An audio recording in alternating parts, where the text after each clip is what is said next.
Hola, ¿qué tal? Muy buenos días a todos. Estamos comenzando con IQ Intelectual. El día de hoy un programa diferente, enfocado a cuestiones novedosas en esta época, pero que pues son relevantes. El día de hoy vamos a hablar de las patentes obligatorias, aquellas de utilidad pública y todo aquello relacionado ahorita en la época del COVID-19. El día de hoy, denme un segundo. El día de hoy tenemos a un invitado muy especial, que es el químico Israel Jiménez. Él es parte del equipo de Breakthrough. Él está en la Ciudad de México y bueno, él es especialista en toda la cuestión de patentes y él es un experto. Antes que nada, pues muy buenos días, Israel, ¿cómo estás? Y muchas gracias por acompañarnos. Hola, ¿qué tal? Muy buenos días, Cintia. Buenos días a todos los radioescuchas que están atendiendo estas reuniones y esperamos que este tema, pues, sí genere mayor interés y creo que lo está generando en esta época, pero lo más importante aquí es ser claros en lo que vamos a platicar para que realmente entiendan el fundamento y el fondo de este tipo de figuras jurídicas que se están utilizando o que se pueden utilizar. Sí, exactamente. Y bueno, el químico nos ha compartido una presentación que en este momento yo voy a compartir en la pantalla para que todos podamos estar al corriente y sigamos con su explicación. ¿Bien? Ok, gracias.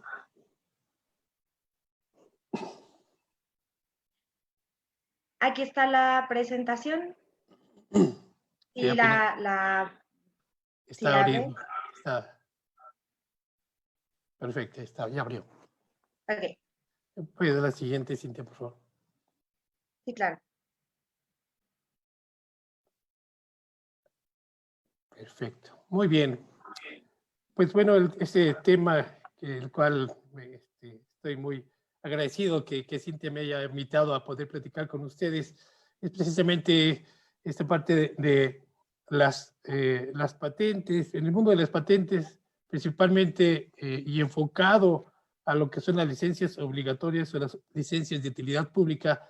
Y en este punto en específico, quisiera tocar base con uno de los acuerdos internacionales del cual México es parte, ADPI, que por sus siglas significa Acuerdo sobre los aspectos de los derechos de propiedad intelectual, y que en su parte segunda, relativo con las normas relativas a la existencia, alcance y ejercicio de los derechos de propiedad intelectual, específicamente en la sección 5 de patentes, en el artículo 31 ya menciona esta parte del uso de las licencias obligatorias, y me atreveré a leer un fragmento de ese artículo que dice, obviamente el encabezado es otros usos que se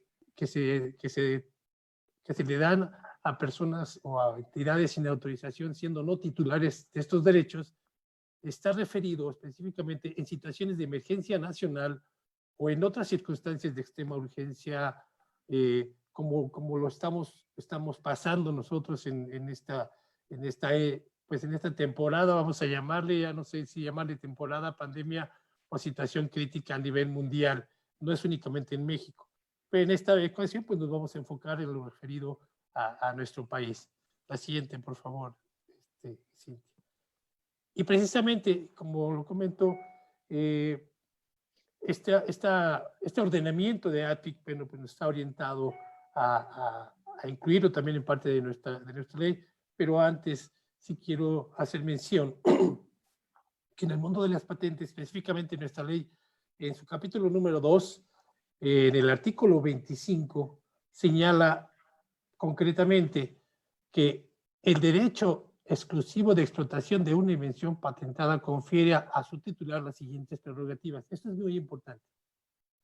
Si la materia objeto de la patente es un producto del derecho de impedir a otras personas que fabriquen, usen, vendan, ofrezcan en venta o importen el producto sin su consentimiento, eso le da este derecho a los propietarios de una patente. Evitar esta parte.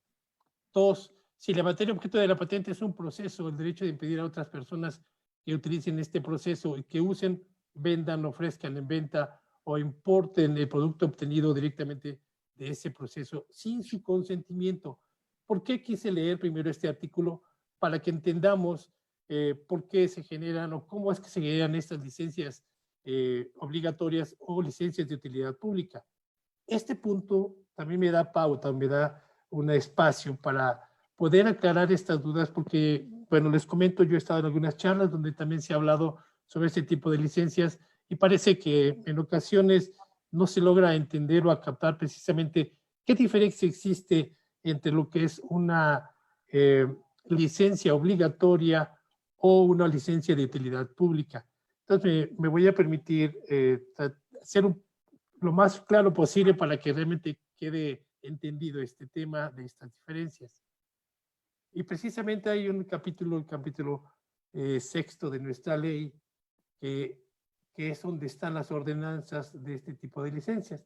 Y en el artículo 70 es donde nos empieza a dar esta guía, porque nos dice que tratándose de invenciones, esto voy a hablar específicamente de lo que son las licencias obligatorias, cuando se considera que puede uno obtener una licencia obligatoria no siendo propietario de una invención, en este caso patentes.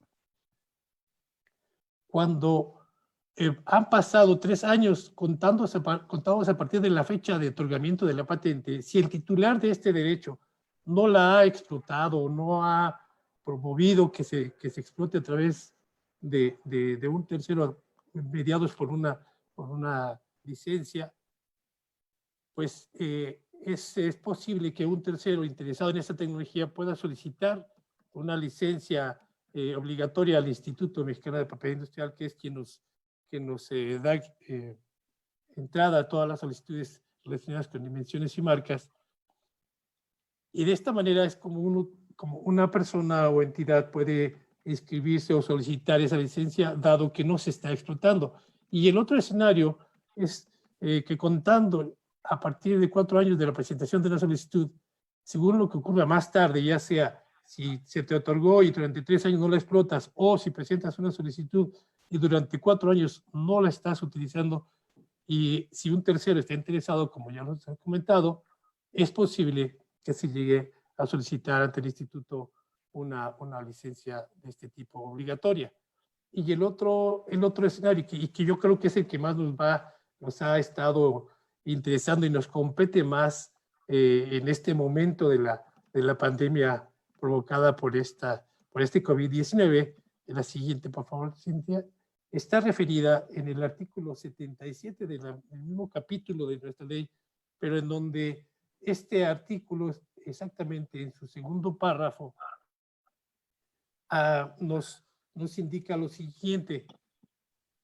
Por causas de emergencia, estoy leyendo el artículo de manera completa, y yo en mi diapositiva señalé las partes que considero deben de entenderse fácilmente.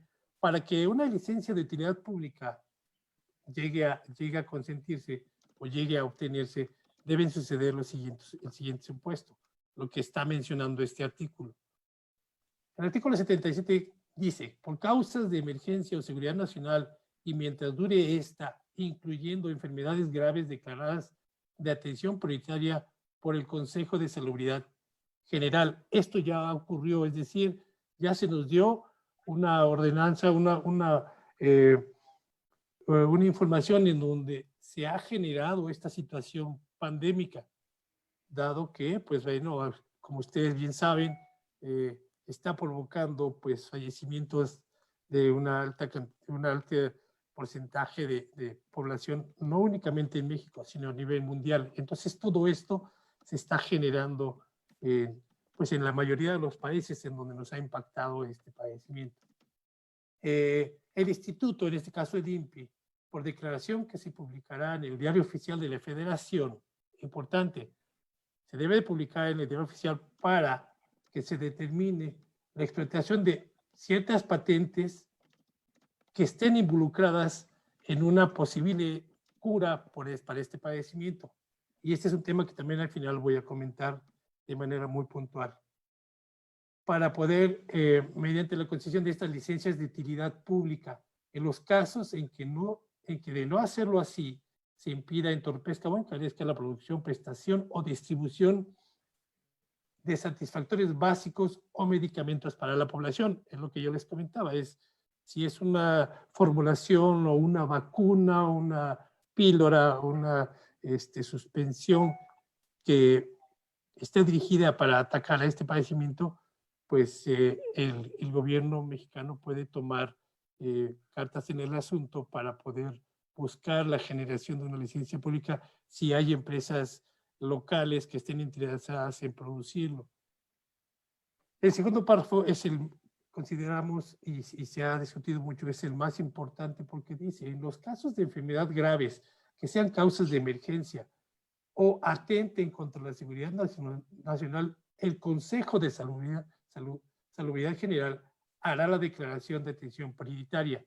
Esto, bueno, día a día ustedes ven al subsecretario de Salud, Gatell, pues está muy involucrado, está dando información día a día de qué está sucediendo, desafortunadamente dando noticias de los fallecimientos, pero también pues la posibilidad de, en ocasiones, de que se saturen los lugares donde tienen que ser atendidos en los hospitales y que en otros países tuvieron que utilizar hoteles para poder atender este tipo de pacientes. En México, bueno, se han instalado áreas como es en el Autódromo Hermano Rodríguez, en el mismo centro Banamex, donde también hay lugares donde pues se están atendiendo ya personas porque la capacidad de los hospitales públicos y privados, esto es muy grave, pues se están viendo sobrepasados.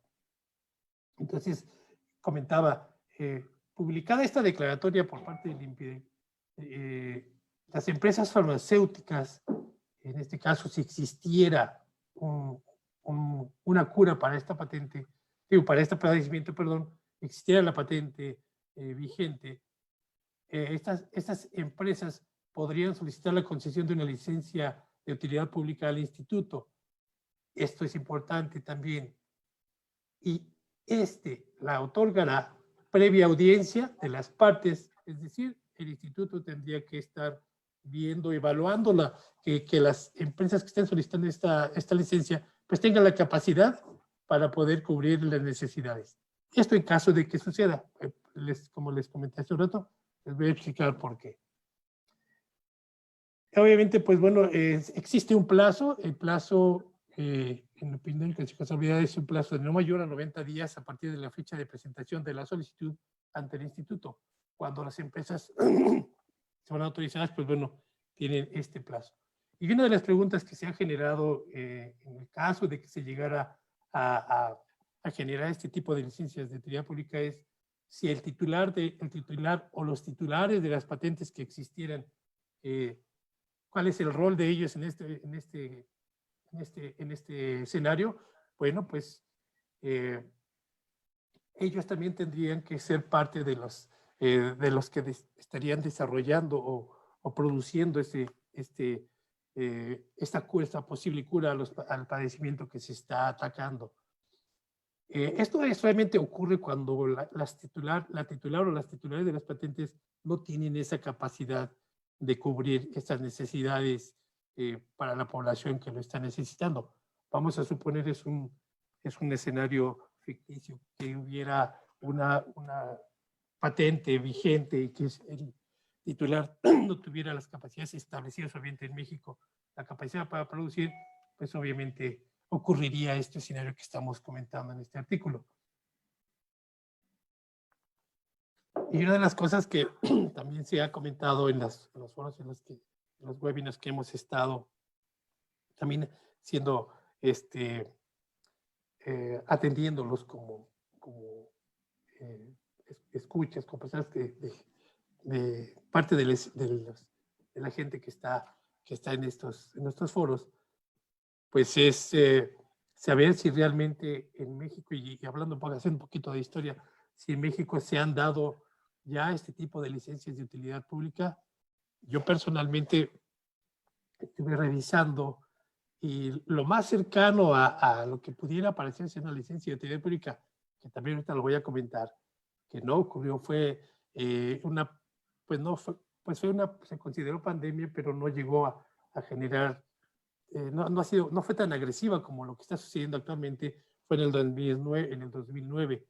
¿Me das la siguiente, Cintia, por favor, para comentarlo?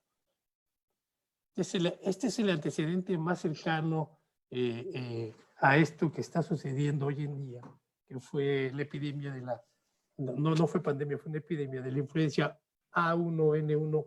Quizás algunos estaban muy pequeños todavía, de los escuchas, o los que ya andábamos en este mundo caminando, recordamos bien que también hubo pues, un periodo de estancia en casa, pero esa historia fue muy curiosa porque todo se generó igualmente en los países asiáticos.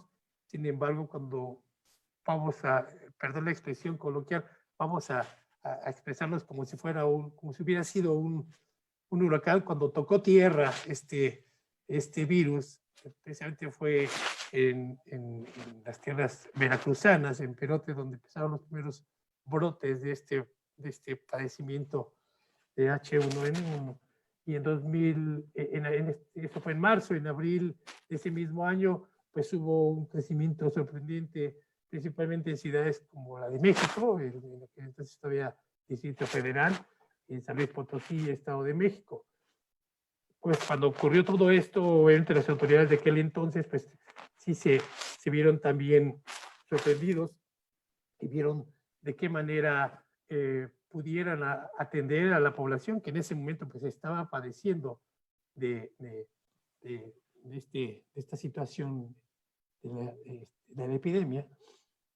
Y pues en aquel entonces sí existía un medicamento que era la posible o que en su momento fungió como cura para atender este problema, que fue el Tamiflu, muy mencionado en todos los que son mis contemporáneos se recuerdan del Tamiflu. Hasta se escaseó y hubo necesidad de que COFEPRIS autorizara pues, la importación de 400,000 unidades desde Estados Unidos. ¿Por qué? Bueno, porque el laboratorio que era propietario de la patente es una empresa, una farmacéutica estadounidense, Gilead Sciences, que originalmente, y es muy curioso porque originalmente Tamiflu estaba dirigido para la influenza tipo A y tipo B, pero pues como saben, los que están inmersos un poco en la vida de los microorganismos, en este caso los virus, pues son tan juguetones, vamos a llamar así, perdón la expresión, que pues a veces hasta provocan otro tipo de padecimientos, como pasó en esta ocasión. Entonces, este medicamento, el Tamiflu, que al principio activa es el oseltamivir, tenía su patente obviamente vigente y pues ayudó a que se pudiera abatir esta epidemia que se generó, que siendo honestos, yo personalmente no, a mí sí me sorprendió. En aquel entonces tenía a mis hijos pequeños y pues todo el mundo estaba muy espantado de no salir, de cuidar a los niños, a las personas de la tercera edad, es más los mismos adultos que en aquel entonces estábamos más jóvenes, obviamente, pero sí teníamos ese miedo. Y curiosamente pasa, como en todos los desastres naturales, siempre nos dan o nos llegan de sorpresa. Nunca estamos preparados. Yo creo que ni las autoridades mismas estaban preparados. Estoy hablando de México y si digo a nivel mundial, pues ni los chinos, que siendo potencias en cuanto a la producción de medicamentos, específicamente vacunas o formulaciones químicas que puedan ayudar a padecimientos. Estados Unidos, Europa, se vio invadido, se está haciendo, bueno, devastaron muchas ciudades importantes. Está el caso de Italia, el caso de España, y en el cono sur, pues Brasil actualmente es uno de los que está siendo más golpeado. Pero lo que me refiero es, nos tomó de sorpresa, como pasó en aquel entonces, en el 2009, y como ha pasado en otras pandemias en siglos pasados. Pero lo más curioso es que las grandes potencias pues fueron sorprendidas, no lo esperaban. Y por muchos que digan, oye, es que esto ya se esperaba, o que Bill Gates ya lo había dado una conferencia donde predijo que iba a ocurrir algo similar, pues a lo mejor sí, a lo mejor no, pero siendo honestos, y yo no comulgo mucho con la idea de que sí es un virus casi es un Robocop elaborado para generar una guerra biológica. Pues no sé, yo personalmente tengo mis dudas, puede ser. Sin embargo, considero que nos sorprendió a todos, como también se ha comentado mucho este tipo de problemáticas. Lo vimos muy lejano en diciembre. Es en China, no creo que llegue. Todo el mundo decía, es en China. No. Los chinos siempre hacen cosas raras, no va a pasar nada. Las autoridades mismas no estaban alertas, no estaban pues preparándose porque el impacto llegó más pronto de lo que lo esperábamos. Tan fue así que los europeos en febrero ya sentían, pues vamos a llamarle la invasión de este virus, atacando a poblaciones pues, que eran las que estaban más susceptibles de adquirirlo. Desafortunadamente mucha gente murió también, pero reitero, no estábamos preparados. Y como tal, obviamente las empresas dedicadas a la elaboración de este tipo de formulaciones, pues estaban trabajando en nuevas formulaciones, en nuevas formulaciones o vacunas para atacar a los virus, pero en este en específico, tanto a Gilead Science como en una diapositiva siguiente, mostraré quién está trabajando sobre ello, no sabían, es más, no supieron ni por dónde llegó. Se les metió por detrás de la casa y bueno. Pero bueno, regresando un poco a la historia de esta epidemia en México, Gilead Science era la propietaria de la patente. Desafortunadamente, bueno, no tenía la capacidad tan grande como para cubrirlo a nivel mundial, esa producción masiva, porque no únicamente impacta a México, sino a otros países también. Pues aquí desconozco si fue una venta o una licencia exclusiva que se le dio a Roche, esta farmacéutica que es una potencia en cuanto a la producción de medicamentos, en este caso virales. Fue la que tomó las riendas de la producción masiva, utilizando es tan grande que con 19 maquiladores externos que contrató, con los que acordó en 2007, Roche duplicó la producción al pasar de 190 millones de unidades a 400 millones de unidades anuales. O sea, con esto pudo solucionar el problema. Y por eso mismo, y como hace un rato lo comentaba, la lectura del artículo 77, cuando el propietario de la patente tiene todas las capacidades para poder cubrir la necesidad de la población que lo está necesitando, este tipo de licencias de utilidad pública no se llevan a cabo porque hay capacidad por parte del propietario de la patente. Y pues bueno, nada más fue como un esbozo de que a lo mejor iba a llegar la licencia. Ya había varias empresas farmacéuticas esperando esa situación, pero pues es como las películas hollywoodenses. Roche llegó y calmó todas los oleajes fuertes que se estaban presentando en ese entonces. Y pues bueno, sí se logró cubrir esa necesidad. Y el Tamiflu pues sigue siendo utilizado todavía hoy en día para los problemas de influenza A y B, y también estuvo en su momento al inicio de esta pandemia de COVID-19 se ha estado utilizando, pero pues obviamente, como se les comentaba, los virus son demasiado traicioneros, no nos dicen en qué momento van a cambiar o en qué momento van a mutar. Es una forma de vida que ellos tienen, y sobre todo cuando provocan un padecimiento sobre el cual uno está en cierto modo preparado, y nos cambian la forma del ataque, por decirlo, y provocando otros daños diferentes al que conocemos, pues nos agarran desprevenidos. La siguiente, por favor, Cintia. Antes de empezar a tocar este tema de qué está sucediendo actualmente,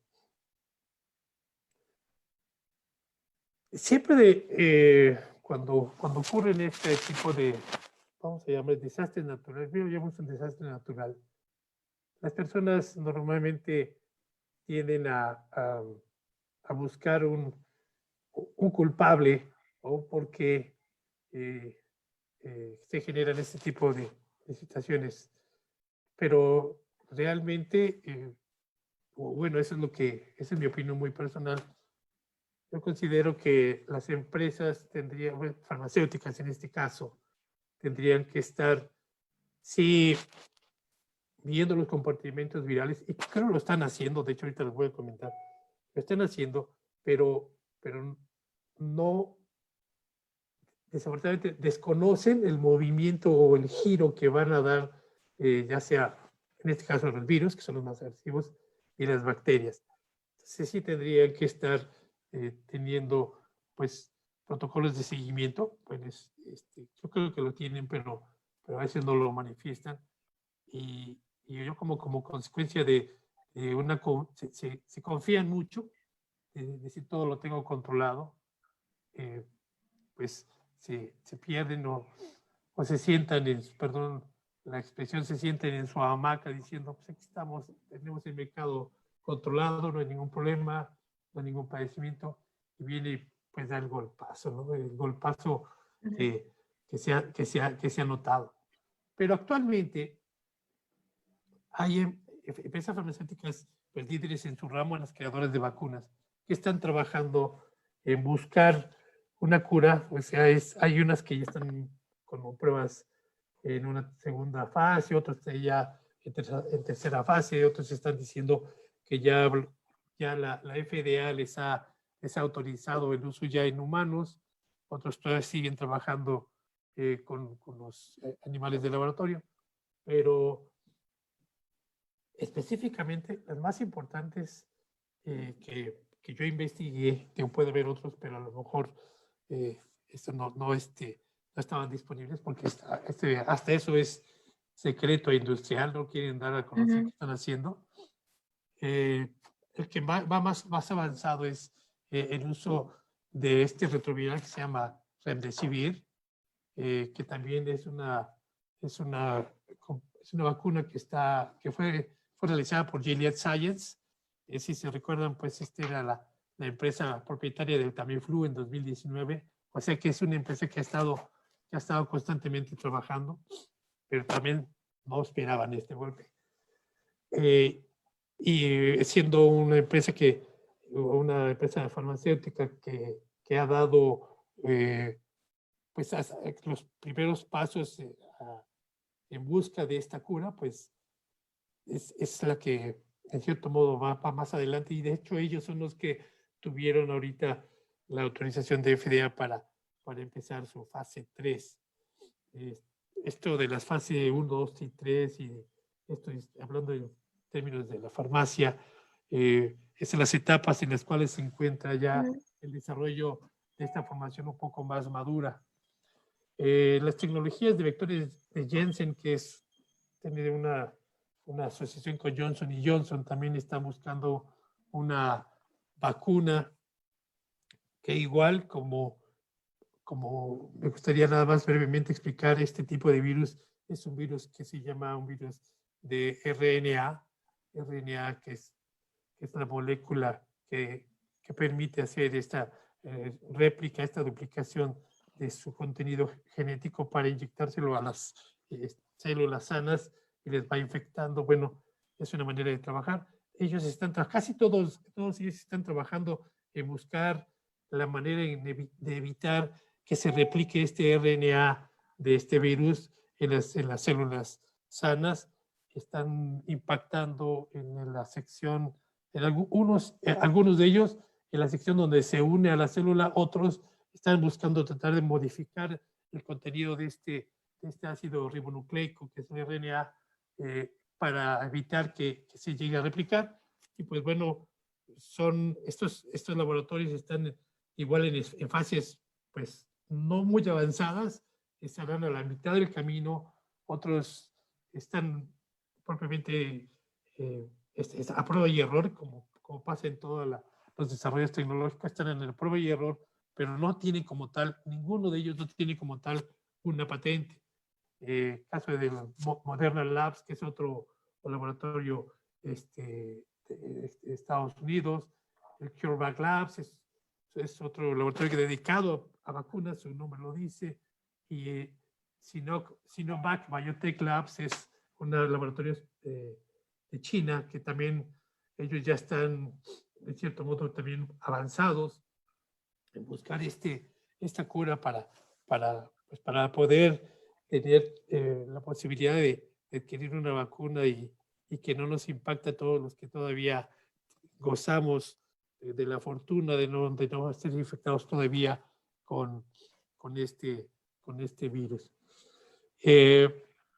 Como lo comento, no hay una patente como tal, y como ocurre en todo este mundo de las patentes, pues obviamente no tenemos en México solicitudes de patente que hablen o que tengan o que contengan o describan una formulación, una vacuna en contra del COVID. Entonces, por eso en esta lámina pongo ciencias de utilidad pública en signos de interrogación, porque no hay una patente de la cual podamos decir ya hay que buscar la licencia de utilidad pública, pues ahora sí que de cuál, ¿no? Todo lo que se está utilizando para poder atacar o poder darle salud a las personas que están infectadas, pues son medicamentos que no van directamente a impactar a este virus. Algunas de las medicamentos que se están utilizando son antiinflamatorios, algunos son antipiréticos para la fiebre, pero no hay una patente como tal. Entonces, pues ese era lo que yo quería comentarles.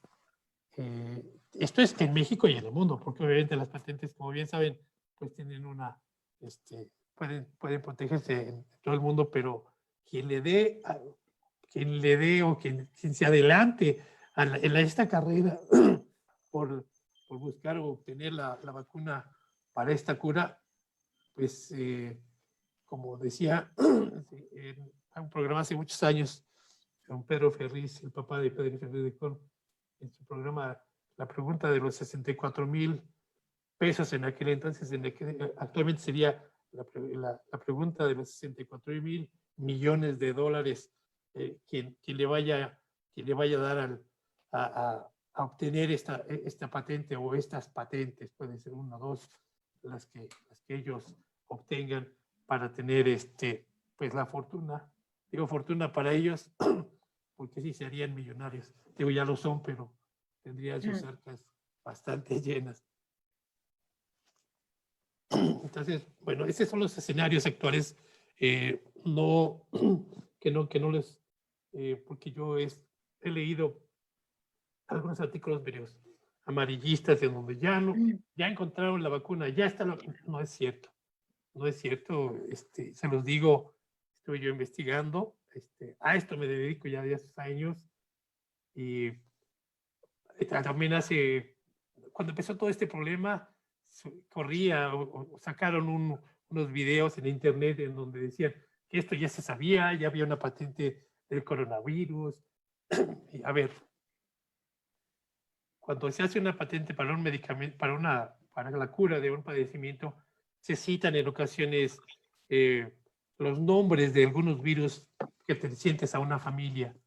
Y quienes nos dedicamos a esta parte técnica de microbiología, sabemos que existen familias, subfamilias, así como pasa en las bases de datos cuando hacemos búsquedas. Hay una búsqueda que está clasificada como en el ámbito metalmecánico, pero las subfamilias son tuercas y la subfamilia son tuercas con una cuerda interna. Así pasa aquí también, digo, dije un ejemplo muy burdo, pero eso es lo que pasa. Entonces, en esas patentes que decían que ya había, se citaba el coronavirus, pero no y se citaba también creo que había una patente por ahí que se estaba el COVID-19. A ver, decía COVID-19 cuando realmente, digo, ese que no sé si lo pusieron, le pegaron ahí el texto, pero COVID-19 significa que fue en el 2019 cuando salió, y esas patentes que dicen ellos son patentes de hace por lo menos 2 años atrás. Entonces, como que no tenía nada que ver. Entonces, como les digo, no escuchemos todo. Cuando leamos un artículo sobre cuestiones científicas, estemos seguros de que es una buena fuente y que no es una copia de copias o que me reenvió mi compañero, mi hermano o cualquier persona que a veces se mete a la red y a veces hace uno pues hablar de que ya descubrió la información básica para la vacuna o para la cura del COVID. Eso no es verdad. Por eso yo los invito a que realmente cuando lean algo científico estén seguros de dónde proviene esa fuente. La siguiente. Bueno, pues es una charla, fue muy rápida, por el tiempo que se tiene en estos programas de radio. El tiempo es oro, como se dice, pero yo espero que haya sido claro, que no haya yo provocado esa confusión como he escuchado de muchas personas que no tienen, que no están inmersas en esta materia, pero que en ocasiones cuando se les está dando una charla sobre este tema y si no son expertos en esta materia, a veces también me ha pasado cuando yo atiendo otros seminarios que no son de mi materia, como que no me queda muy claro y a veces trato de entenderlo de una manera que no es la más adecuada y bueno, hay confusión, pero espero que esto haya sido claro. Sí, muchísimas gracias. Voy a dejar de compartir la presentación para dar paso a algunas preguntas a lo mejor que surgen de la misma. Ok. Y bueno, hablábamos un poquito respecto del ATPIC, ¿no? Y cómo es que da justo la diferencia entre la licencia obligatoria y la licencia de utilidad pública. Pero también a lo mejor una cuestión respecto del monto razonable de regalías que busca dar al propietario de la patente. En general, ¿qué se considera un monto razonable de regalías? ¿Es un porcentaje respecto de las ventas o será respecto de ya cuando se vea económicamente la retribución o más o menos cómo se mide esa parte? Mira, en números gruesos no te puedo decir que un porcentaje como tal, pero sí, de hecho, la misma ley en esta sección de las licencias obligatorias menciona que el instituto es que se reunirá con el propietario para acordar un porcentaje como tal. Siendo honestos, no ha habido en México una licencia de utilidad pública para este tipo de situaciones. En una charla se comentó que ha habido solamente una licencia pública y fue para una cuestión mecánica, no fue ni farmacéutica, ¿no? Entonces, no hay un parámetro que te diga, y esto te lo digo muy honestamente, que te diga específicamente, le toca a un 20% de las ganancias de todos los que pueden obtener una licencia de utilidad pública. Porque ese es otro tema. No es exclusivo de una empresa. Puede ser una o dos o tres o las que haya, pero el propósito de esta licencia de utilidad pública es cubrir toda esa necesidad de la población que lo esté necesitando. Y si una empresa que pide una licencia de utilidad pública no tiene esa capacidad, se le da una sección, pero se abre para las demás para que se cubra pues todas esas dosis que son necesarias, como en su momento lo hizo Roche con el Tamiflu, ¿no? Exactamente. Y un poquito respecto de lo que mencionabas, evidentemente comparto que muchas personas a lo mejor se han dejado llevar por la información, que mencionaban que, bueno, ya existía la cura del coronavirus y que ya la gente ya lo sabía. Pues sí, evidentemente el coronavirus no es algo nuevo, ¿no? O sea, el coronavirus pues, ya deviene de diversas modificaciones y mutaciones, ¿no? De hecho, surge en diciembre, como ya sabemos, aunque el nombre se le da hasta febrero por la Organización Mundial de la Salud, se le denomina COVID-19, es decir, es coronavirus, pero ya es un nombre ya científico, la especie es COVID-19. Entonces, por eso es que a lo mejor primero se volteó a ver a todas aquellas farmacéuticas que tenían una patente denominada pues, coronavirus, ¿no? Porque ya existía, en sí ya existía. En este caso, yo creo que una de las más sonadas fue la empresa de Caletra, que está en Israel, que justamente también ya había desarrollado previamente un medicamento que pues también ya se había comprobado que había personas que se habían curado del VIH y señalaban que su segundo uso era este COVID-19. Ellos, particularmente el gobierno de Israel, les dijo que tenían que realizar una patente, una licencia obligatoria, pero ellos deciden que no, o sea, ellos definitivamente dicen que no y deciden renunciar a ese segundo uso de patente. ¿Esto es posible o por qué surgió esto? Mira, yo sí leí la noticia sobre esta empresa. Sin embargo, sí, el medicamento está dirigido para problemas de HIV, para darle una mejor vida al paciente que lo tiene. Sin embargo, sí tenía un alcance y ellos dijeron, es posible curar, pero no tenían las pruebas específicas como se tiene normalmente en una patente dirigida al medicamento. Porque en este ámbito de patentes farmacéuticas es muy importante tener resultados propios, que los tengas tangibles y no únicamente asumir, sí lo mencioné y es posible que pueda curar. Y se negaron porque, siendo honestos, yo personalmente dije, a ver, no es posible que tendrías que haber tenido pacientes con ese padecimiento, como son los protocolos que se hacen, digo, desafortunadamente se hacen con humanos, tiene que ser así. Y son voluntarios que dicen, levantan la mano y, ok, aplícamelo a mí para ver qué resultado se tiene. Entonces, no se tenía un resultado palpable como para determinar si es específico también para este problema.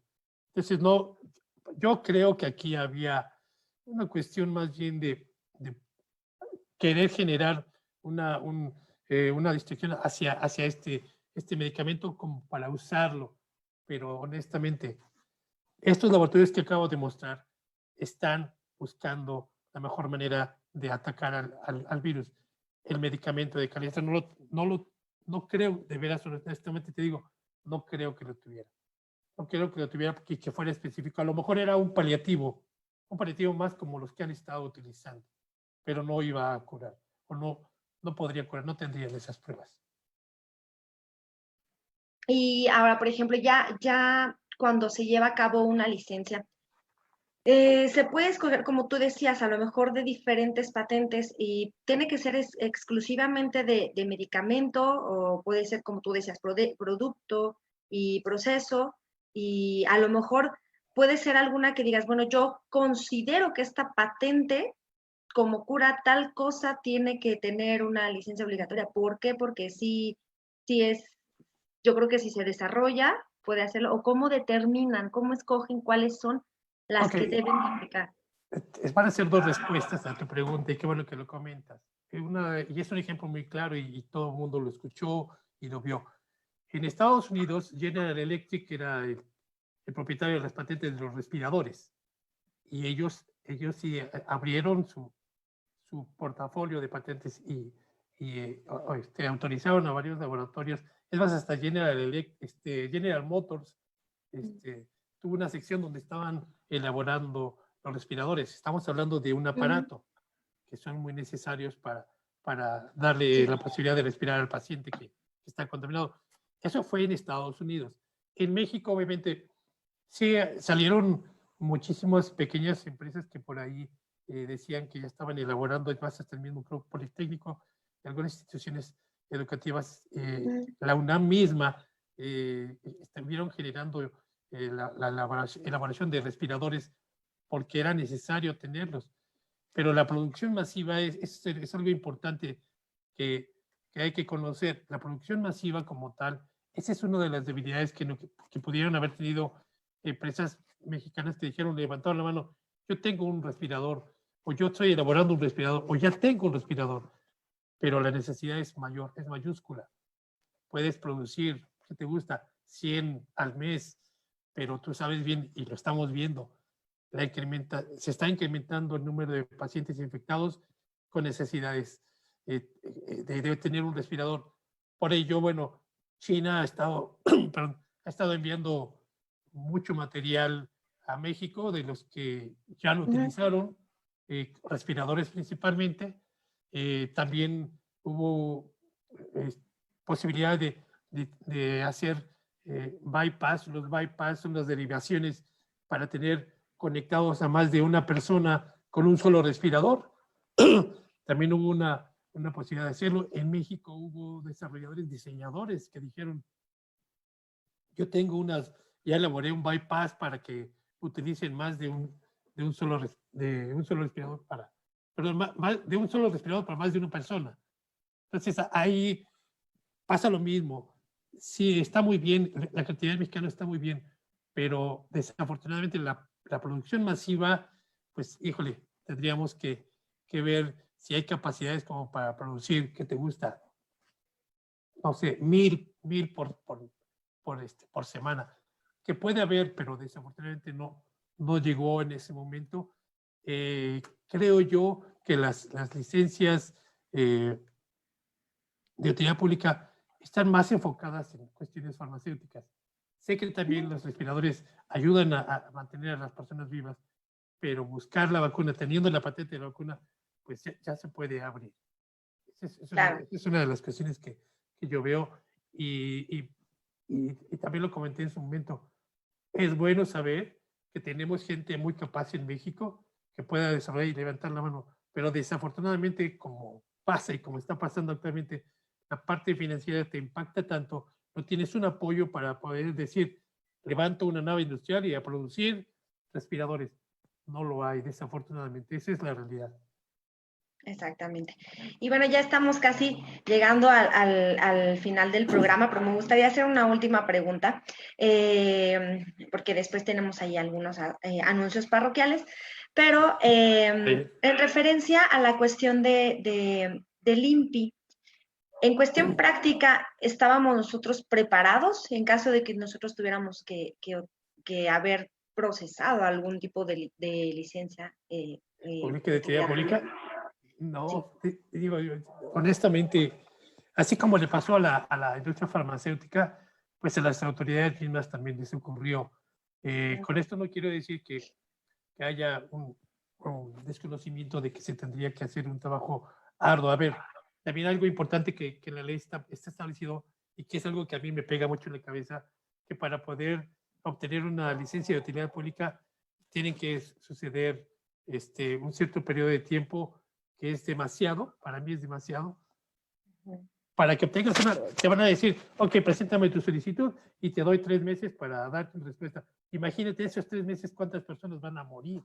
Sí, claro. Yo creo que ahí sí, tendríamos que hacer exactamente, tendríamos que estar haciendo enmiendas, es más, irnos preparando para, espero que no, otra pandemia de este estilo, pero espero que no, digo, estoy hablando en términos muy teóricos.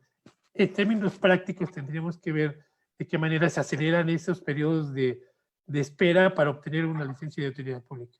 Que no sea, no recuerdo bien el número, pero son más de un mes. Pero en un mes, en una semana, se muere mucha gente. Sí, entonces, sí, en realidad no estábamos preparados. Respondiendo a tu pregunta, honestamente, no estábamos preparados como pasó reitero, con la industria farmacéutica. Ni México, ni las potencias como Estados Unidos, China, los países europeos. Es algo que, como todos los desastres naturales, no estamos preparados. Bueno, tengo mi teoría. Los japoneses sí están preparados para los tsunamis. Ellos sí están más que preparados. Pero ese es otro cantar. Pero bueno, pero para este problema no lo estamos, honestamente. No, bueno, pues la verdad es que qué triste saber eso. Pero sí creo que en general la mayoría de los gobiernos, pues sí no estaban preparados para esta cuestión, ¿no? Muchísimos. Inclusive creo que Estados Unidos muchas cuestiones las dejó las pasó libres de cuestión de FDA, como pruebas del coronavirus, ¿no? Que en realidad las empezó a vender sin que tuvieran realmente prueba fehaciente de que funcionaban y gastaron millones de dólares sin que sin que les fueran funcionales, ¿no? Sí. Y bueno, pues la verdad es que para mí ha sido un gusto, un honor y un placer el poder haber tenido en este programa. Quiero que sepan que para el químico Israel es una persona muy, muy capacitada, como se preparó para este programa, estudió pues no solamente las cuestiones en México, sino alrededor del mundo, porque pues de eso se trata, ¿no? Cuando alguien es especialista en patentes, es justo el saber de todo el mundo, no nada más de donde nos desarrollamos como especialistas. Y Sí, bueno, como mencionaba en un inicio, él es socio principal de la empresa Breakthrough IP, que así los pueden encontrar en Facebook, en Instagram como Breakthrough IP. Y bueno, también ellos el día de mañana tienen un webinar denominado Planeación Tecnológica Empresarial para la Innovación, que será a las 18 horas. Para poder confirmar su asistencia es necesario enviar un correo a events@breakthroughip.com y de todas formas el flyer que nos han compartido los vamos a compartir por nuestras redes sociales para que tengan ustedes la oportunidad de inscribirse. No se lo pueden perder, creo que está repleto de especialistas, como ustedes pueden observarlo, así que esperemos que formen parte de este webinar. Muy bien, y bueno, pues, muchísimas gracias. Israel. Ha sido un placer yo compartir poco de lo que uno pudiera saber en esta materia. Y pues yo creo que sí, lo has dicho muy cierto.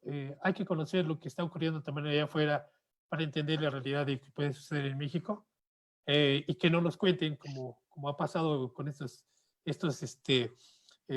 información fake que circula en redes sociales, que realmente Sí. nos informemos bien para evitar un malentendido, provocar un caos personal. Ya nos está acabando el mundo, no nos está acabando el mundo, sí está muriendo mucha gente desafortunadamente, pero pues tenemos que seguir trabajando para buscar esta cura que nos permita volver a nuestro mundo, que yo creo que va a ser diferente, pero pues sí, para poder salir adelante y seguir nuestras actividades, que es lo que todo el mundo está esperando. Muchísimas gracias a los escuchas, a las personas que No, estuvieron muchísimas aquí. gracias a ti. Muchísimas gracias a ti y bueno, nos vemos la siguiente semana en IQ Intelectual. Sigan toda la programación de Use Interactiva. Está muy interesante, no se la pierdan. Estamos ahorita en Facebook y pues próximamente ya regresaremos a nuestras instalaciones. Les agradecemos mucho y muchas Que gracias, tengan Israel. un excelente día y cuídense, quédense en su casa. No es promoción del gobierno, pero quédense en su casa. Sí. Hasta luego, que estés muy bien. Buen día, hasta luego, Cintia.